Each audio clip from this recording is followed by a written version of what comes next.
Hello, this is part 2 of the first video I made that, as you can see by the title, went I'm a 24-year-old virgin, let's talk about high value women, because I had a woman older than me whom I respected tell me, you're a virgin. When I think of a high value woman, I think of you. And I've done some research on this concept of a high value woman, and there are certain pointers that I want to break down on what a high value woman is, that we're just going to get into it in the video.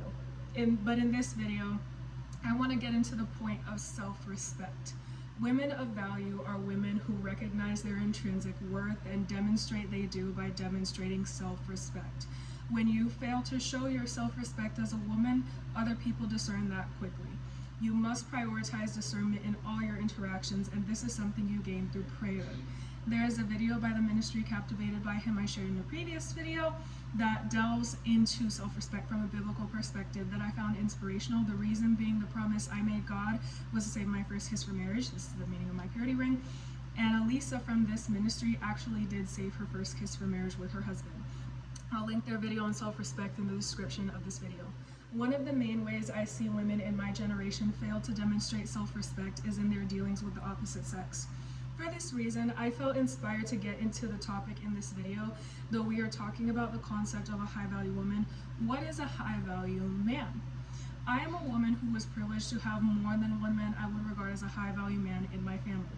A gentleman, financially responsible, has sexual integrity, sober, doesn't watch pornography, takes care of his hygiene, especially his scent, because a word to the wise, men's scent is a hot topic amongst women, especially young women, and he believes in being the breadwinner in a marriage.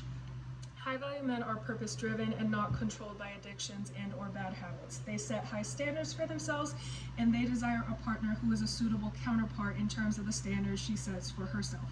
Something I have noticed high-value men prioritize is generational wealth, not just financial, but also their health, fitness, education, knowledge, skills, and values they build that becomes a legacy that is passed down to future generations. This is also biblical. Proverbs 13:22 says, "A good man leaves an inheritance to his children's children." So this brings me back to the concept of a high-value woman. I will be transparent and say, in my family, the high-value men among my closest blood relatives all married women who were virgins. This is partly why I was raised to value my virginity by my parents and especially maternal grandparents, because the men in my family who were quality men valued women who had high standards and did not have reputations for allowing just any type of man access to them. Thus, even though it may ruffle feathers in this generation where women being promiscuous and over-sexualized has been normalized, who you allow access to your body matters, because being selective demonstrates self-respect. Being indiscriminate about who you allow yourself as a woman to form oxytocin bonds with through sexual intimacy is not wise.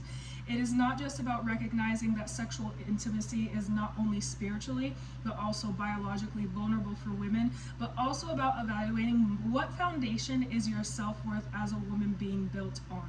When you attempt to boost your self-esteem, for example, using how many likes you can obtain from the opposite sex by posting your body online and the dopamine hit you get from that attention, are you truly basing your self-worth on your inherent value as a person or on how other people view you?